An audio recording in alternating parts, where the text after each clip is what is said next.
Hello class. Welcome back बच्चों। लो प्यारे बच्चों, स्टार्ट कर रहे हैं नया लेक्चर। बाबू चर्चा को आगे बढ़ा रहे हैं, एक नए चैप्टर की शुरुआत करने जा रहे हैं। चैप्टर का नाम है कंट्रोलिंग। बाबू सबसे पहले पोस्ट डीसी की बात और पोस्ट डीसी के फंक्शंस की बात, और बेटा फिर बात को आगे बढ़ाएंगे। सब सामने देख रहे हैं बेटा। पहले बाबू ऑल्दो मैंने पोस्ट डीसी की बहुत बार बात की है, लेकिन ये बार आखिरी होगी, ठीक है। इसके बाद पोस्ट डीसी की कभी नहीं होगी बेटा। मुझे चाहे पोस्ट डीसी में से भी प्लानिंग भी कराने और डायरेक्टिंग भी कराने, पर मैं इसके बारे में नहीं समझाऊंगा, ठीक है जी। ये लास्ट टाइम बात हो रही है बेटा। मैनेजमेंट के 5 फंक्शन है: planning, organising, staffing, directing and controlling. एक बार बेटा ये टेबल जरा अच्छे से समझ लो बेटा, ठीक है ना। और लास्ट बार है बेटा ये चर्चा। बाबू प्लानिंग में ऑर्गेनाइजेशन क्या करती है बेटा? प्लानिंग स्टेज पर ऑर्गेनाइजेशन के पास सिर्फ एक ही काम होता है बेटा, उस हम काम को बोलते हैं सेटिंग ऑब्जेक्टिव। बेटा ऑर्गेनाइजेशन अपने लिए ऑब्जेक्टिव सेट करती है। आज बेटा 1 अप्रैल 2023 है। मेरी ऑर्गेनाइजेशन का एक फाइनेंशियल ईयर शुरू होने जा रहा है। मेरी ऑर्गेनाइजेशन सोचती है इस पूरे साल भर में मैं क्या अचीव करना है, वो टारगेट सेट कर लेते हैं बेटा। ये टारगेट हो सकता है आप अपनी पास्ट परफॉर्मेंस के बेसिस पे सेट करो, हो सकता है बेटा पास्ट एक्सपीरियंस के बेसिस पे सेट करो। आपने देखा पूरे फाइनेंशियल ईयर 22-23 में हमने 10 लाख यूनिट प्रोड्यूस करी और सेल कर दी। इस बार आपने टारगेट लिया 23-24 का कि हम क्या करेंगे, 12 लाख यूनिट प्रोड्यूस भी करेंगे और 12 लाख यूनिट सेल भी करेंगे। ऑब्जेक्टिव सेट कर लिया पूरी ऑर्गेनाइजेशन के लिए, ठीक है जी। ऑब्जेक्टिव सेट हो गया। चलो जी बढ़ाते हैं बात को आगे। बेटा ऑर्गेनाइजिंग में क्या करते हैं, चलो यहां तो ऑब्जेक्टिव सेट करते हैं बेटा। ऑर्गेनाइजिंग में हम सारे रिसोर्सेस को ऑर्गेनाइज करते हैं जो भी इस ऑब्जेक्टिव को अचीव करने के लिए चाहिए। बेटा सारे ही रिसोर्सेस इकट्ठे कर लो, लेकिन बेटा ह्यूमन रिसोर्सेस की कोई बात मत करना। बाबू सभी रिसोर्सेस ऑर्गेनाइज कर लो, लेकिन एम्प्लॉइज की, ह्यूमन रिसोर्सेस की कोई बात नहीं होगी यहां पर। बेटा इस ऑब्जेक्टिव को अचीव करने के लिए मुझे रॉ मटेरियल की जरूरत हो सकती है, वो भी यहीं खरीदूंगा बेटा। मुझे मशीनरी की जरूरत हो सकती है, वो भी यहीं पर आएंगे। फाइनेंशियल रिसोर्सेज की जरूरत हो सकती है सर, वो भी यहीं पर आएंगे। सब कुछ ऑर्गेनाइजिंग में आएगा, सारे रिसोर्सेस, एम्प्लॉय नहीं। लेकिन एज वेल एज बेटा ऑर्गेनाइजिंग में मैं एक काम और करता हूं बेटा, डिपार्टमेंटलाइजेशन करता हूं बेटा। ऑर्गेनाइजेशन को छोटे छोटे टुकड़ों में बांट लेते हैं हम, जिन्हें हम डिपार्टमेंटलाइजेशन कहते हैं। सर अगर आपको याद हो तो फंक्शनल और डिविजनल स्ट्रक्चर, ठीक है, लेटेस्ट में ही खत्म किया था अभी हमने चैप्टर, ठीक है जी। तो वो स्टाफिंग में हम क्या करते हैं बेटा, सिर्फ ह्यूमन रिसोर्सेस की बात करते हैं, उनके रिक्रूटमेंट की, उनकी सिलेक्शन की, उनकी ट्रेनिंग की, उनकी कंपनसेशन की, ये सारी बातें बेटा हम स्टाफिंग में करते हैं। ये भी चैप्टर हम खत्म कर चुके हैं। बाबू डायरेक्टिंग में क्या करते हैं बाबू? अगर अभी तक आप इन तीनों फंक्शन में देखो हमने करा क्या, हमने ऑब्जेक्टिव सेट किया। इस ऑब्जेक्टिव को अचीव करने के लिए जितने भी रिसोर्सेज चाहिए, चाहे वो बेटा फिजिकल और फाइनेंशियल रिसोर्सेज हैं, चाहे वो ह्यूमन रिसोर्सेज हैं, सिर्फ रिसोर्सेज ही इकट्ठे करें और तो कुछ नहीं किया।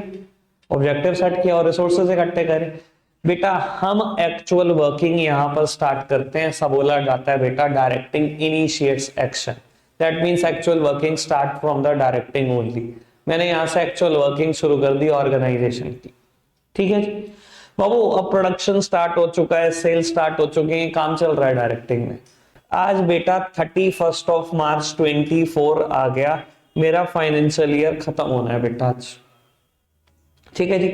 बाबू जैसे ही फाइनेंशियल ईयर खत्म होगा मेरे सामने मेरी एक्चुअल परफॉर्मेंस निकल कर आ जाएगी बेटा कि कितनी यूनिट प्रोड्यूस हुई और बिकी। और मान लो बेटा एक्चुअल परफॉर्मेंस निकल कर आई, कुछ भी समझ लो, 11,75,000 यूनिट प्रोड्यूस भी हुई और बिक भी गई बेटा। इस एक्चुअल परफॉर्मेंस को मैं कंपेयर करता हूं विद स्टैंडर्ड्स।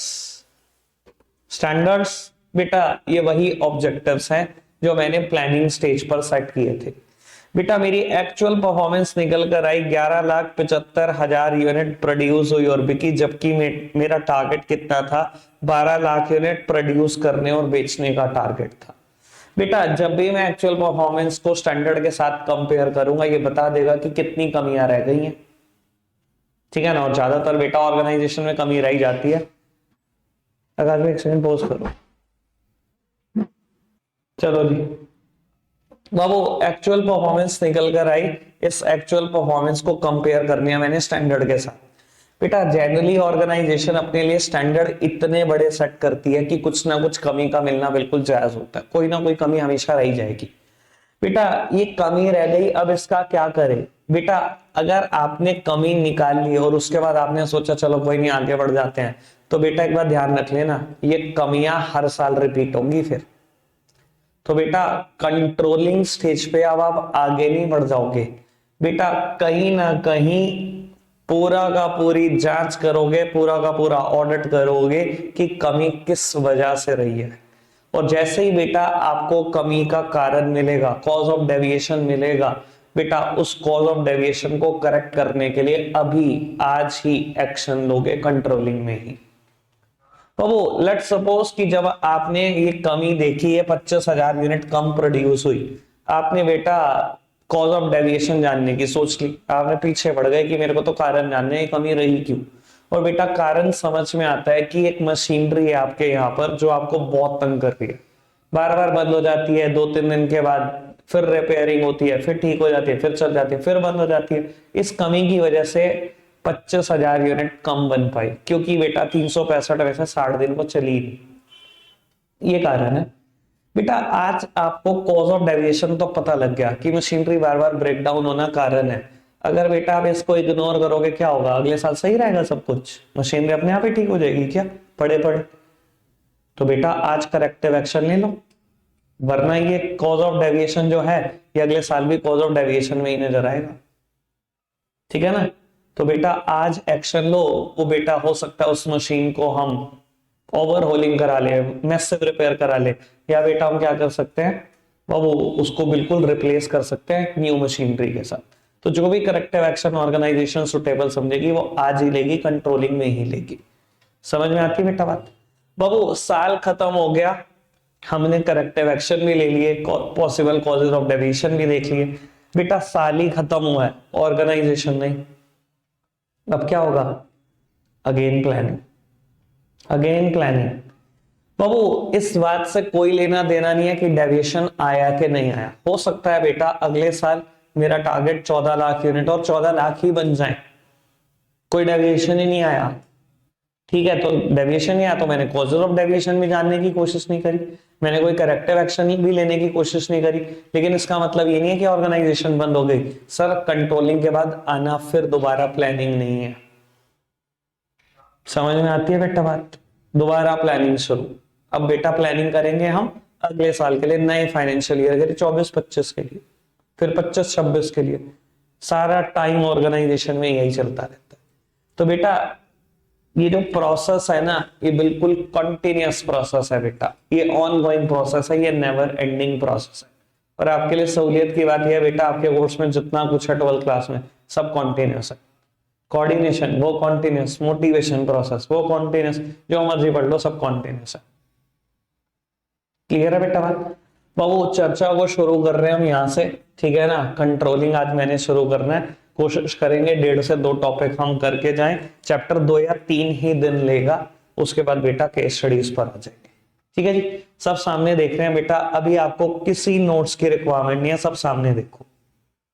बाबू मैं पहला टॉपिक स्टार्ट कर रहा हूं, पहले टॉपिक का नाम है relationship between planning and controlling, ठीक है जी। क्या रिलेशन है प्लानिंग और कंट्रोलिंग के बीच में, सब सामने देख रहे हैं बेटा।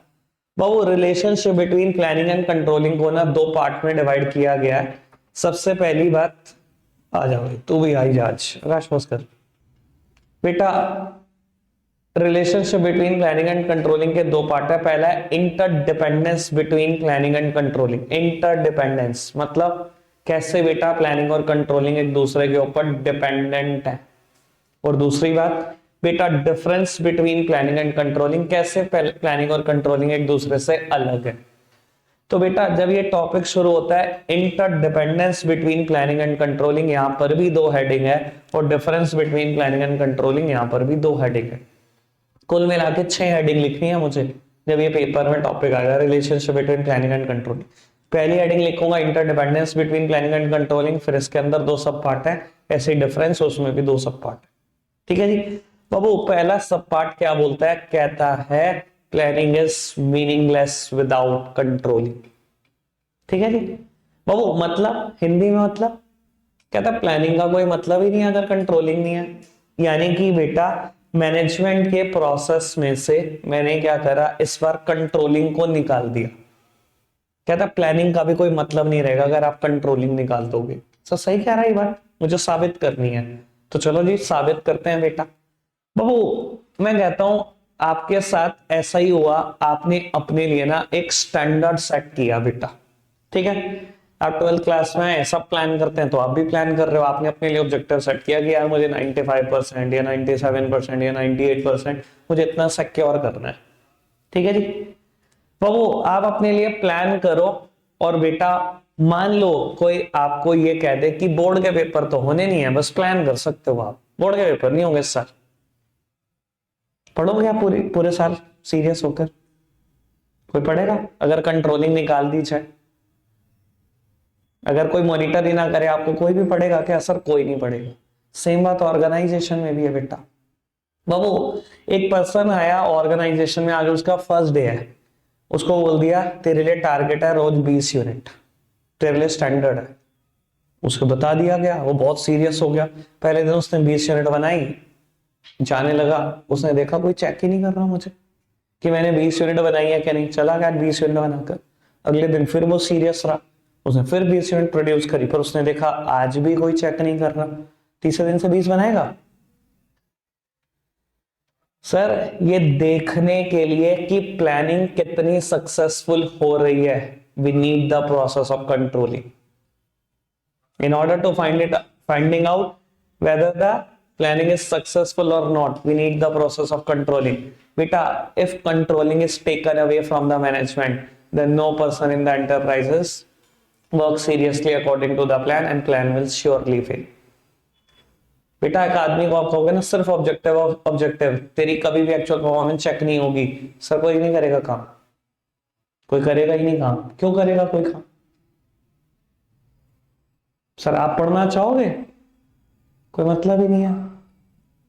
ठीक है ना बेटा, तो वो इसी वजह से कहते हैं कि प्लानिंग के कोई मायने नहीं। ऑब्जेक्टिव सेट करने के क्या मायने अगर बेटा उसकी परफॉर्मेंस चेक ही नहीं आदमी की, तो प्रूव होती है बात इससे।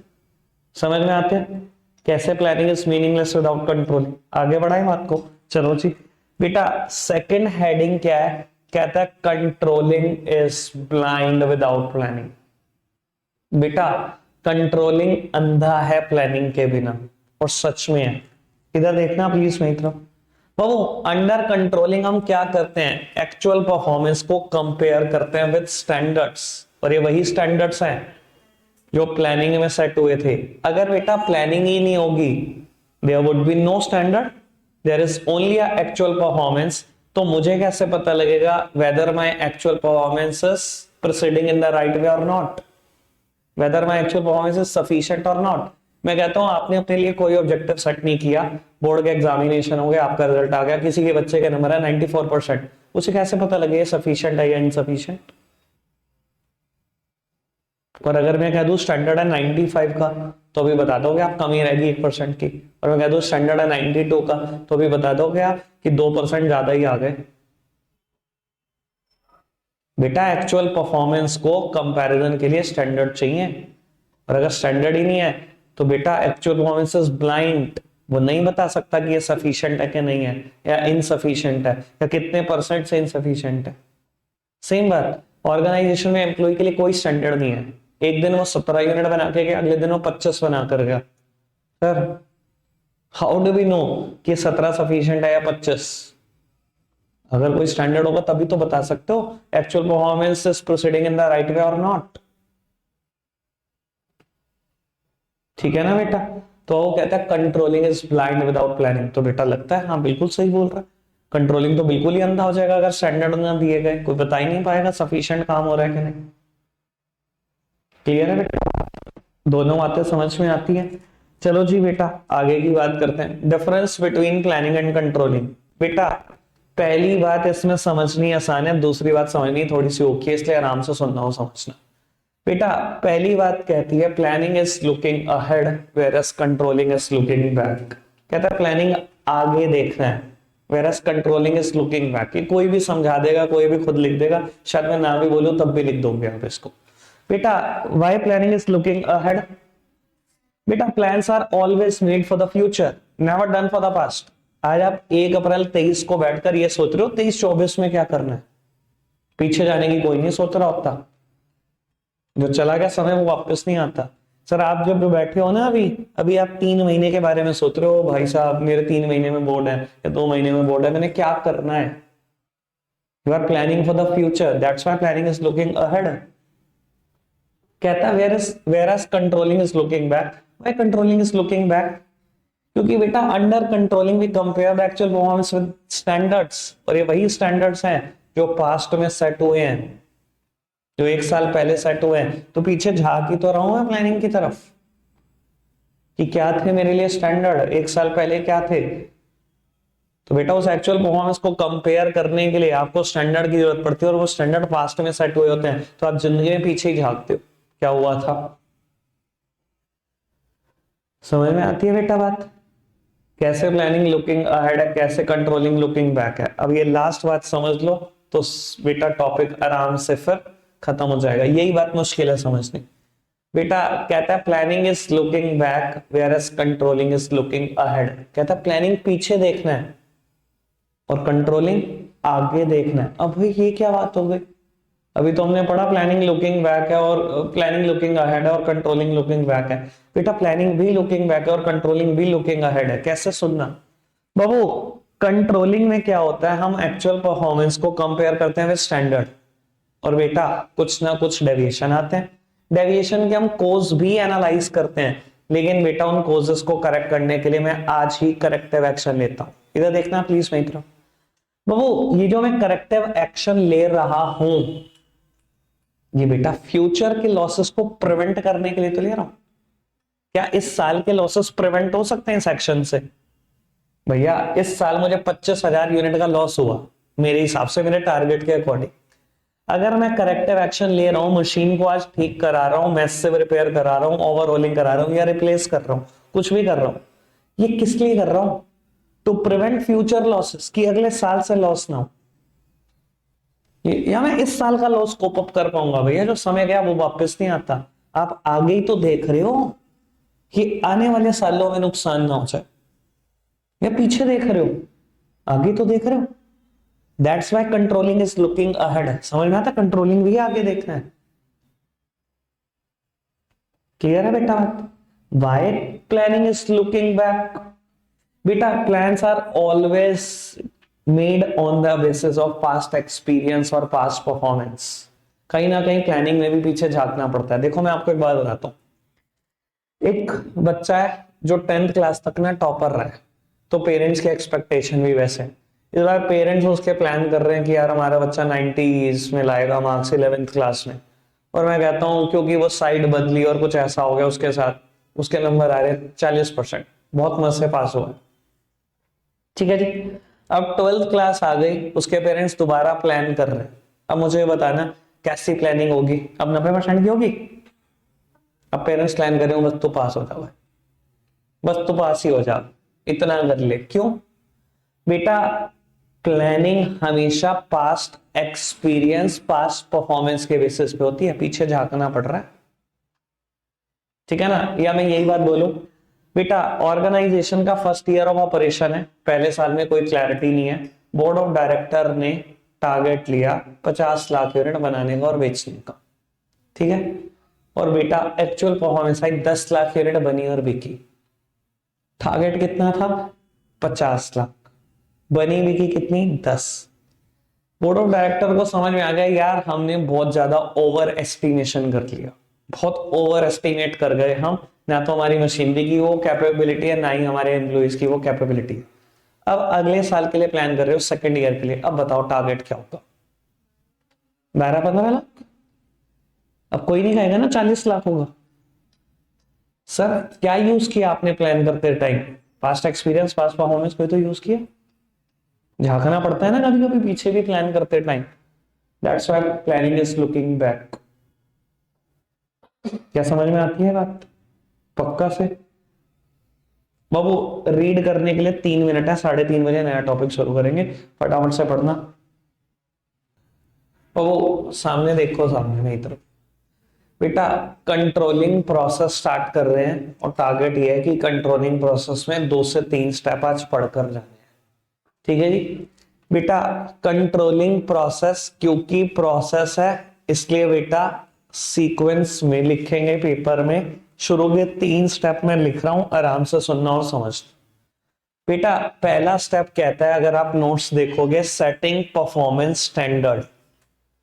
सेकेंड स्टेप कहता है measurement of actual performance, measurement of actual performance. और बेटा थर्ड स्टेप कहता है comparing actual performance with standards. Low 1 minute के लिए मेरी तरफ देखना। बाबू अब मुद्दा ये उठता है, क्या कंट्रोलिंग सच में स्टैंडर्ड सेट करने से शुरू होती है? नहीं बेटा, कंट्रोलिंग में कौन से स्टैंडर्ड सेट होते हैं? ये स्टैंडर्ड वही है जो प्लानिंग स्टेज पे सेट होते हैं। लेकिन हर ऑथर आपको ये क्लियर करता है कि हाँ देखो, अगर मैं कहूं ऐसा लिखा होता बुक में प्रोसेस की एक्चुअल परफॉर्मेंस निकाल लो, इस एक्चुअल परफॉर्मेंस को कंपेयर कर लो स्टैंडर्ड से, तो बच्चा कंफ्यूज होता ये कहां से स्टैंडर्ड आ गए। पहला स्टेप था परफॉर्मेंस मेजर कर लो, दूसरा कहता है परफॉर्मेंस को कंपेयर कर लो स्टैंडर्ड से। तो बेटा कोई बच्चा कंफ्यूज ना हो, इस वजह से बेटा ऑथर ऐसा लिखते हैं कि हाँ परफॉर्मेंस स्टैंडर्ड सेट कर लो। लेकिन बेटा सच में ये कोई कंट्रोलिंग स्टेज पे सेट नहीं होते, ये वही स्टैंडर्ड है जो प्लानिंग स्टेज पे सेट हो चुके होते हैं 1 साल पहले। समझ में आ रही है बेटा बात? अब लिखोगे क्या यहां पर सेटिंग परफॉर्मेंस स्टैंडर्ड में? बेटा आप लिखोगे standard are the criteria against which your actual performance will be measured. Standard ही वो क्राइटेरिया जिसके अगेंस्ट आप एक्चुअल परफॉर्मेंस को मेजर करोगे। अगर स्टैंडर्ड निकाल दिए तो है एक्चुअल परफॉर्मेंस की कोई worth? Controlling is blind without planning वाली पूरी बात चिपका सकते हो। In order to determine whether the actual performance in the proceeding in the right way और नॉट स्टैंडर्ड में रिक्वायर्ड। सर कैसे पता लगेगा मेरी परफॉर्मेंस सफिशिएंट है कि नहीं अगर एक्चुअल परफॉर्मेंस आ भी गई और स्टैंडर्ड ना हुए तो? स्टैंडर्ड को पता क्या बोला जाता है? Standard act as a lighthouse that warns and guide the ship at sea. Standard वो लाइट हाउस है जो बेटा आपको गाइड करते रहते हैं कि आपका जो शिप है वो बेटा सी में सही पाथ पर जा भी रहा है कि नहीं। अब वही मैं बात बोलूं, आपके लिए टारगेट है 12 लाख यूनिट प्रोड्यूस करनी और बेचनी। अगर मैं सेग्रीगेट करूं तो हर महीने के 1 लाख यूनिट बनानी और बेचनी है, पहले महीने 80,000 यूनिट बनी और बिकी। सर थोड़े से तो चौकस हो ही जाएगा ना टॉप मैनेजमेंट कि यार स्टैंडर्ड के अकॉर्डिंग हम चल नहीं रहे। सर यही तो आपको वार्न कर रहा है, वार्न करने वाले तो स्टैंडर्ड है। और मैं कहूं कोई स्टैंडर्ड नहीं है, पहले महीने 80,000 यूनिट बनी, आपको क्या पता ठीक चल रहा है कि नहीं? कुछ भी नहीं पता लगेगा आपको, कोई वार्न करने वाली चीज ही नहीं है आपको। क्लियर है बेटा? तो स्टैंडर्ड हमें वार्निंग देने का काम करते हैं, हमें गाइड करने का काम करते हैं, हमें डायरेक्शन देने का काम करते हैं। कोई दिक्कत तो नहीं? समझ आई बात? सेकेंड स्टेप जिस पे मुझे सबसे ज्यादा टाइम लगाना है आज के हिसाब से, चलो जी इसको आराम से बढ़ते हैं। कहता है अब एक्चुअल परफॉर्मेंस को भी मेजर कर लो। चलो स्टैंडर्ड सेट हो गए, एक्चुअल परफॉर्मेंस को मेजर करना शुरू करो। बेटा एक्चुअल परफॉर्मेंस को ना मेजर करने की 2 बड़ी फेमस टेक्निक है, one is personal observation and other one is sample checking. आराम से इसके बारे में सुन लो, समझ लो, ताकि आपको क्लैरिटी हो सके। बाबू अब मुद्दा ये उठता है, स्टैंडर्ड जैसे मैंने अभी एग्जांपल दिया, मैंने तो सेल्स का एग्जांपल दिया कि 10 लाख यूनिट बिकी हुई है, अगले साल का टारगेट है 12 लाख यूनिट बेचने। सर हर बार ऐसा ही होगा क्या सेल्स में ही हम स्टैंडर्ड सेट करेंगे? नहीं बेटा, ऑर्गेनाइजेशन एक एक टाइम पर 15-15, 17-17 स्टैंडर्ड सेट करती है अलग अलग फील्ड में। कुछ सेल्स में, कुछ प्रॉफिट्स में, कुछ किसी कॉस्ट में, कुछ किसी चीज में, कुछ मार्केटिंग में, कुछ किस में। सर हर फील्ड में स्टैंडर्ड हो सकता है, हर फील्ड में। ठीक है ना। एक बड़ा फेमस स्टैंडर्ड हो सकता है, मैं आपके साथ वो भी डिस्कस कर देता हूँ। बेटा लास्ट ईयर ना मेरी ऑर्गेनाइजेशन की वेस्टेज है 7%। मेरी ऑर्गेनाइजेशन जितने रॉ मटेरियल खरीदती है उसका 7% वेस्ट हो जाते हैं। ठीक है ना जी। इस बार मैंने टारगेट लिया है कि मुझे उस वेस्टेज को रिड्यूस करना है, 5% तक लेके आना है। मैंने स्टैंडर्ड सेट किया कि मुझे उस वेस्टेज को 5% तक लेके आना है। ठीक है जी। कहता है एक्चुअल परफॉर्मेंस मेजर करना शुरू करो। बेटा एक्चुअल परफॉर्मेंस मेजर करना मैं आपको बता देता हूं मेरी ऑर्गेनाइजेशन में कितना मुश्किल है। 100% चेक चीजों को चेक कर पाना। मेरी ऑर्गेनाइजेशन का नाम है आईटीसी, और आईटीसी इतने प्रोडक्ट बनाती है कि गिनते गिनते थक जाओगे आप। ठीक है ना। मैं और भी किसी का नाम ले सकता हूं। मेरी ऑर्गेनाइजेशन का नाम है नेस्ले, मेरी ऑर्गेनाइजेशन का नाम है ब्रिटानिया। आपको आइडिया नहीं होगा, मैं बता देता हूँ। 1000 से ज्यादा प्रोडक्ट आते हैं मार्केट में नेस्ले और ब्रिटानिया के, 1000 से ज्यादा। और अगर मैं एक ही प्रोडक्ट का नाम लूं ना तो उसकी यूनिट नहीं गिन सकता कोई आदमी भी बैठकर। ब्रिटानिया केक बनाता है, खाली केक की ना कई करोड़ों यूनिट खाली इंडिया में सप्लाई होती है। कौन गिनेगा सही बन रहा है कि नहीं बन रहा। और एक केक के अंदर 5 पीस केक है, कौन देखेगा वो एक एक पीस सही है कि नहीं है, पहले बताओ कोई है देखने वाला। आईटीसी बिस्किट बनाती है सनफीस्ट, इसके अलावा 500-400 प्रोडक्ट और बनाती है। सर बिस्किट एक एक पीस चेक कर सकता है कोई ठीक बन रहा है कि नहीं। तो सर हमें कैसे चेक करना है।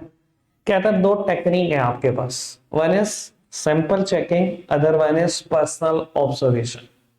पहले सैंपल चेकिंग की बात करते हैं। मान लो बेटा ये यहां पर ये एक प्रोडक्शन यूनिट है आईटीसी की जहां पर बिस्किट बन रहे, और एक बारी में ना बेटा एक पर्टिकुलर बैच में 10,000 बिस्किट बनते हैं। ठीक है, आप ये तो समझते हो ना, बैच नंबर लॉट नंबर ये तो समझते हो ना। कई बार आप प्रोडक्ट देखते हो बेटा, प्रोडक्ट के ऊपर डिटेल लिखी होती है batch number this and that. Batch number समझ रहे हो आपको क्या होता है कि एक पर्टिकुलर बैच में आज 10,000 पीस बन रहे हैं, इसका बैच नंबर मैंने दे दिया 1। अगले दिन 10,000 2 3 ऐसे नंबर देता हूं मैं। या हर 10 मिनट बाद बिस्किट बनता है, पहले 10 मिनट के बाद जो बन के आया बिस्किट वो बैच नंबर 1 है, अगले 10 मिनट का 2, ऐसे ही 3, ऐसे ही पूरे साल भर चलता है। ठीक है जी। तो मुझे क्लियर रहता है कौन से बैच में अगर एक पीस भी खराब होता है तो मुझे दिमाग में आता है क्या इस बैच में कोई और पीस तो नहीं खराब हुए, या कोई टेक्निकल फॉल्ट तो नहीं हो गया था। ठीक है जी। अब मैं कहता हूं बेटा 10,000 पीस बनकर तैयार हो गए, पहला बैच खत्म हो गया। ठीक है बेटा, आप अभी चेक करोगे तभी तो इनको हटाओगे यहां से,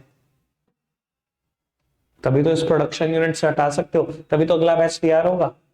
अब बेटा ऑर्गेनाइजेशन में चेकिंग का काम करता कौन है, प्रोडक्ट ठीक बन रहा है क्या नहीं। एक बेटा फॉरमैन है जिसका नाम होता है इंस्पेक्टर, जिसका काम होता है इंस्पेक्ट करना फिनिश गुड्स को।